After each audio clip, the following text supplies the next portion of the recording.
जंगल में रह जयामो आदिवासी जंगल रखवाला रे।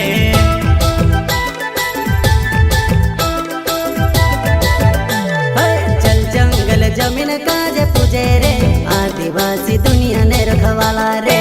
बाप देव खतरी काज पूजे रे आदिवासी सबसे निराला रे।